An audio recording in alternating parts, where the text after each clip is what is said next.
The National Football League celebrated its 48th season of play in 1967. Like the previous 47, the 48th was filled with action, excitement, and pageantry.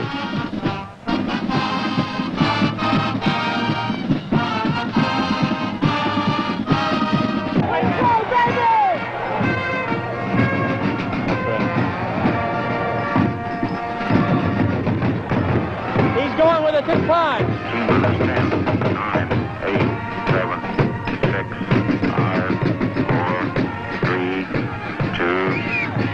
9.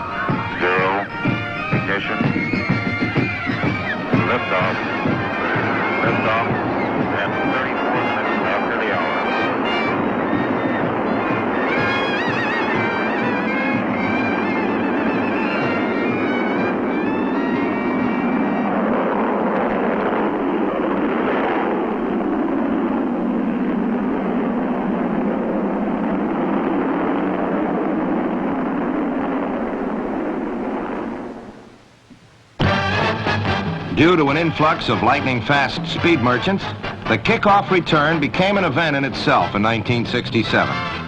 Leading this barrage was number 23, Travis Williams, the electrifying Green Bay Packer rookie. His 4 returns for touchdowns broke the league record while breaking his opponent's backs. Gale Sayers was no less successful at this specialty. Galloping Gale finished a close second to Williams, averaging nearly 40 yards per return.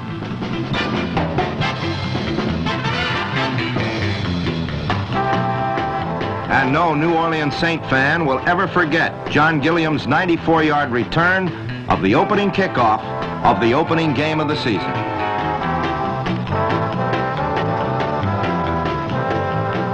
Specialty teams in general improved vastly in 1967. There were more successful onside kicks than in previous years. This one by Baltimore against Green Bay gave them that proverbial second chance and set up their game-winning score. 1967 was also the year of the block punt, again indicative of the concentration placed on the special units by coaches and players.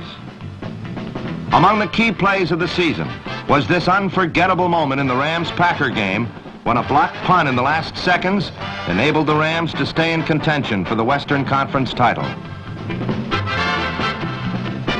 Of course, most punts were successfully negotiated, but men like Bob Hayes made teams like Cleveland almost wish they had been blocked. Hayes single-handedly beat the Browns in the division playoff with 2 of his patented returns. Hayes, Sayers, Williams, and others made 1967, above all, a year of exploding NFL action.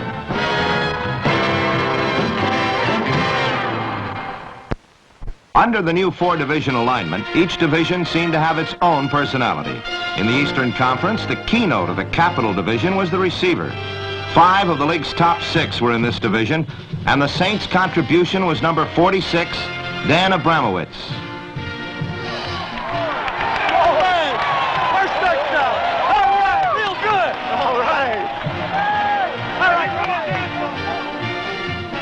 Coach Tom Fears saw the Saints score more touchdowns, and much of their success must be attributed to the hands of Abramowitz. Number 46 was a 17th round draft choice who performed like a Heisman Trophy winner.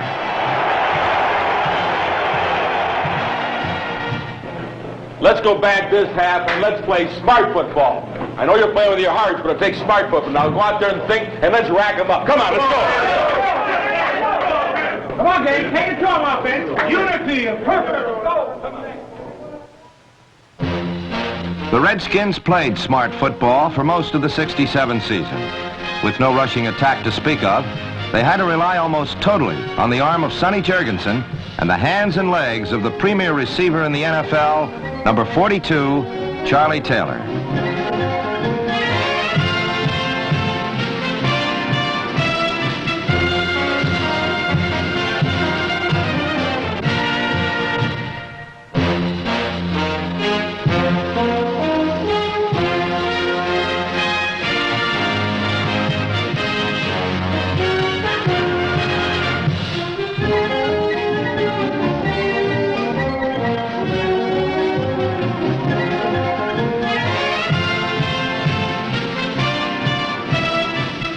Taylor repeated as the most prolific pass catcher in the league. An unusual accomplishment, if only because of the number of times Jurgensen threw to his two other able receivers, Bobby Mitchell and Jerry Smith. Mitchell and Smith were also in the top 5 and gave Washington the finest trio of receivers in the game.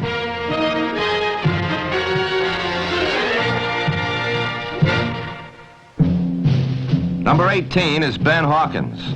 Hawkins led the Philadelphia Eagles to a second-place finish in the Capital Division. The Hawk came into his own after a disappointing rookie year and parlayed his moves and lightning speed into a devastating deep threat. He led all receivers in yards gained and was certainly the Eagles' brightest light in 1967.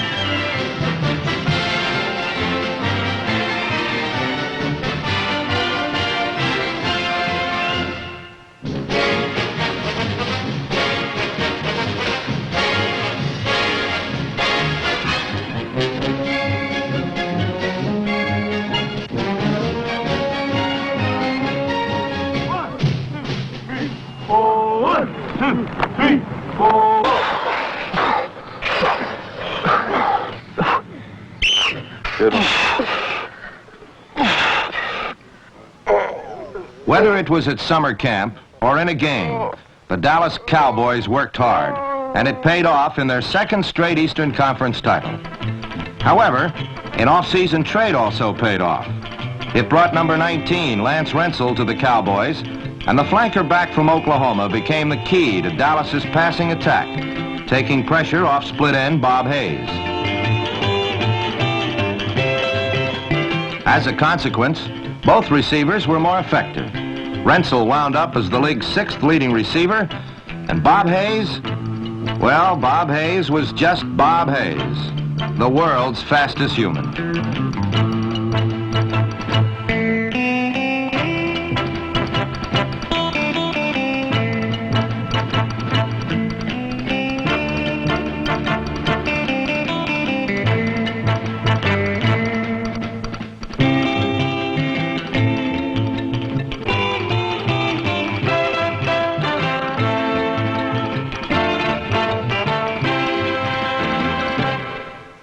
In the Century Division, the key factor was the quarterback.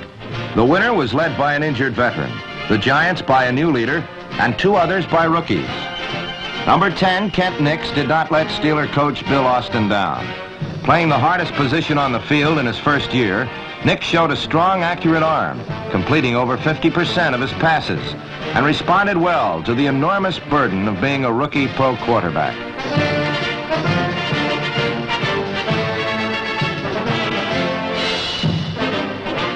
This is the face of quarterback Jim Hart. Called on to replace Charlie Johnson, Hart led the Cardinals with the poise of a 10-year veteran as he refused to come unglued under pressure.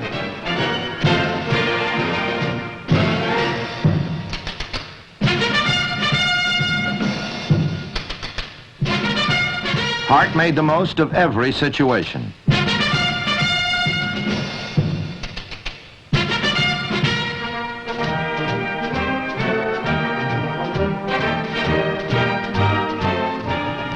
In his first full season as a pro, Hart threw for 19 touchdowns. Another Cardinal rookie, number 80, Dave Williams, helped make Hart a success in St. Louis.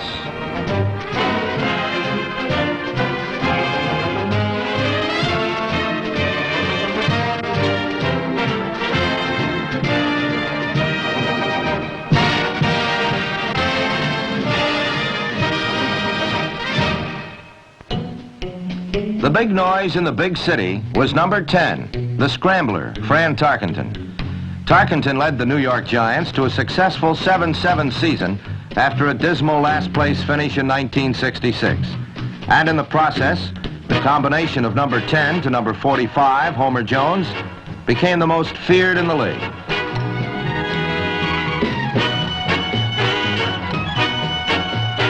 Even when Tarkenton wasn't throwing, the result was exciting.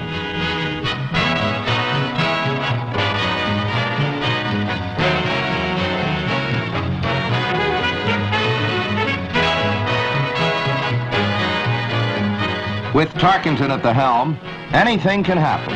And in 1967, it did.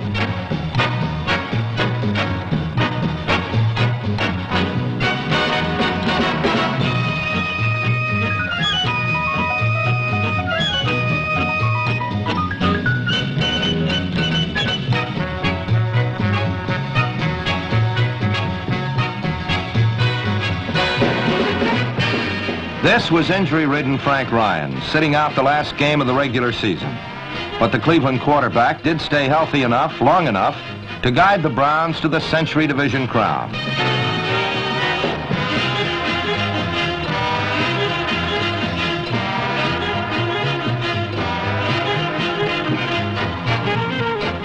Playing with pain was nothing new to Ryan. It is one of the disadvantages of being a starting pro quarterback in the National Football League. One of the advantages, however, was being able to pitch the ball out to the league's leading rusher, number 44, Leroy Kelly. As a result, Ryan guided a balanced attack that produced a division title.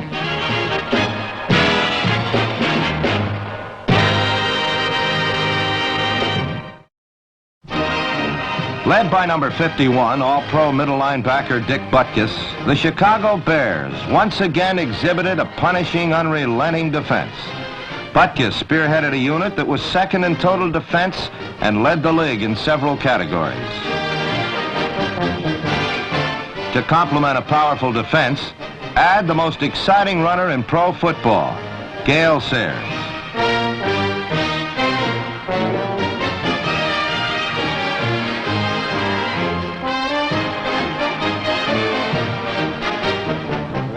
The incomparable number 40 did everything but coach and furthered his claim on the title of the greatest halfback in the history of the game.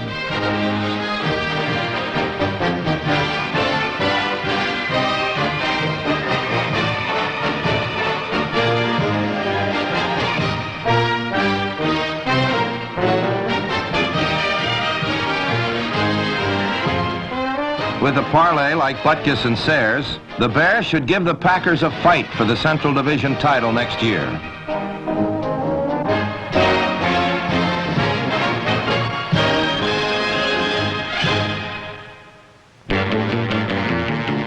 Strong defense is synonymous with the Green Bay Packers. Strong defense wins championships. The Packers won the NFL championship. Led by all-pros Willie Davis, Dave Robinson, Willie Wood, and Bob Jeter, Green Bay limited its opponents to the fewest total yards, fewest yards per game, fewest first downs, and fewest yards passing. It all added up to superior defense. Although Lombardi has always stressed defense, he pulled an offensive coup when he drafted Travis Williams. Williams added the one ingredient Lombardi's teams lack, backfield speed. Now he has everything. The Coastal Division was a paradox. On one hand, there were the two best teams, record-wise, in the league, while on the other, there was Atlanta. However, playing in the league's toughest division, the Falcons did have at least one thing going for them: spirit. If any of the spirit of Tommy Nobis or Tommy McDonald rubbed off on their teammates, the Falcons will fly someday.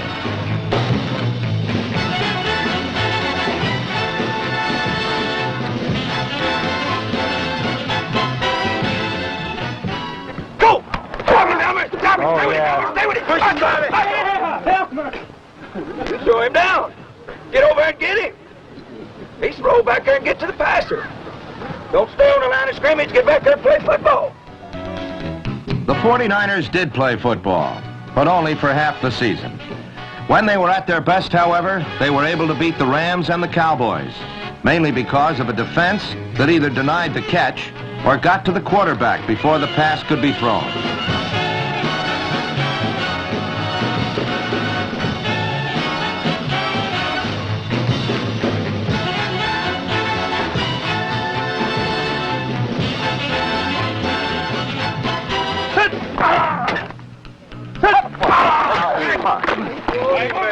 So the worst thing that can happen, Claude, when you go down all the way like that, is that you're down and you're head up like that, right?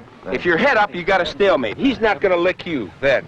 But if it happens this way, where he is under you, then he's got... Little did Baltimore coach Don Shula know last summer that the Colts' entire season would be contained in one dramatic confrontation with the Los Angeles Rams. Ironically, their last regular season game. In fact, if it had not been for an earlier season tie with the Rams, Baltimore would have been division champion. In this, the first meeting between the two powers, the teams matched play for play, point for point, until the final gun ended the 24-24 tie.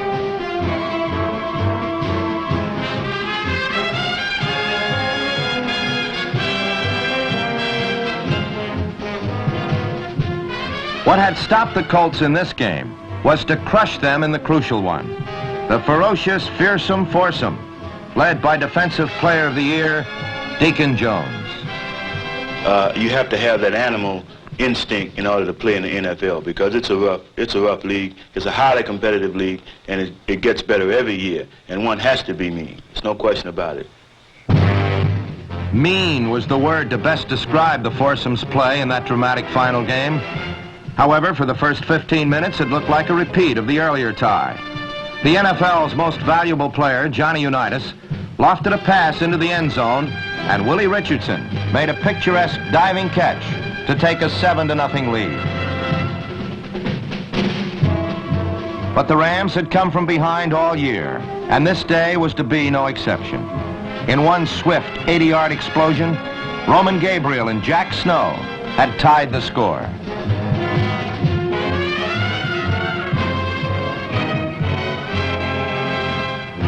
The key play came when Unitas took a rare gamble and lost. Pressured by none other than Deacon Jones, his off-balance throw was intercepted and set up the Rams' go-ahead touchdown. From here on out, it was all fearsome foursome. Every time Unitas dropped back, more than half a ton of muscle dropped Unitas, while the next member of this select group looked on. The constant harassment by Jones, Olsen, Lundy, and Brown eventually took its toll on the Colts. The Rams were afforded excellent field position on almost every series. As he had done all year, a strong and confident Roman Gabriel was able to weather a rush and locate his secondary receiver, Bernie Casey, for a crucial first down.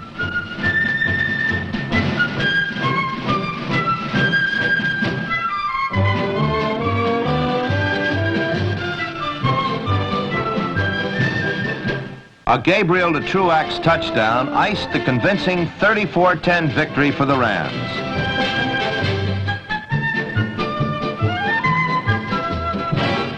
For an emotional coach, George Allen, it was nearly the culmination of a dream come true. However, the fulfillment of that dream was not to be, as he and the Rams would soon face a coach with a similar dream in the Western Conference Championship.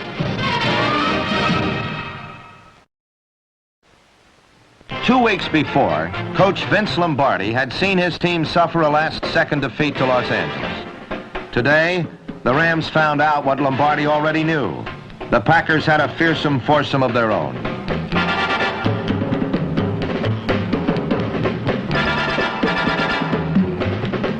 They also had a quarterback, and Bart Starr played his usual flawless game.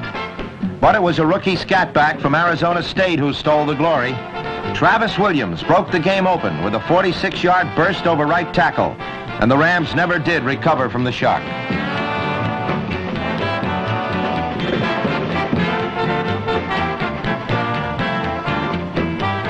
Starr and Carroll Dale helped put the game out of reach in the second half on a 65-yard bomb that carried to the one.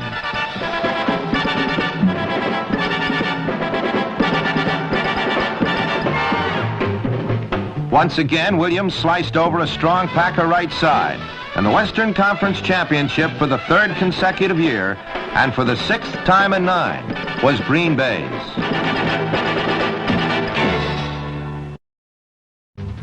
However, one more act remained in this NFL drama. The cast was the same as in 1966. The drama was greater.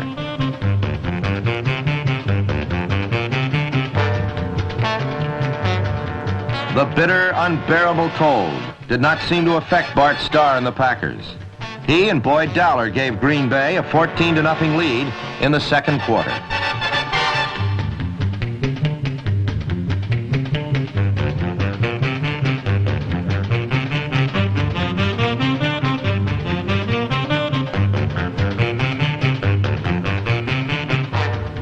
However, the Cowboys had not come 1,000 miles in sub-zero weather to play dead.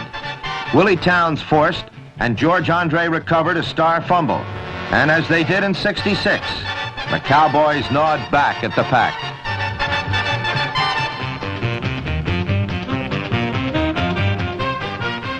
Now Dallas seemed to have the impetus. After a scoreless third quarter, an option pass caught Green Bay flat-footed, and the Cowboys had the lead. The Packers had grudgingly yielded a taste of victory, only to shortly reclaim it. Bart Starr methodically led a drive to the Cowboy goal, but on third down, Green Bay was stopped cold.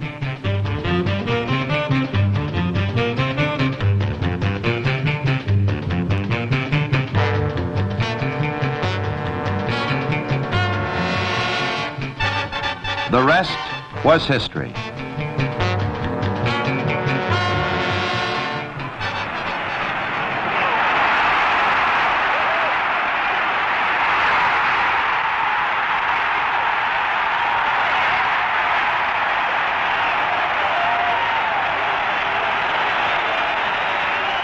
The Packers' unprecedented third straight NFL championship had given Vince Lombardi his dream, and he would later retire from coaching.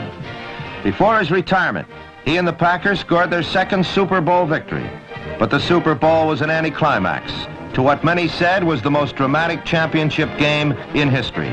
A game that was a fitting climax to 1967, an outstanding year in the National Football League.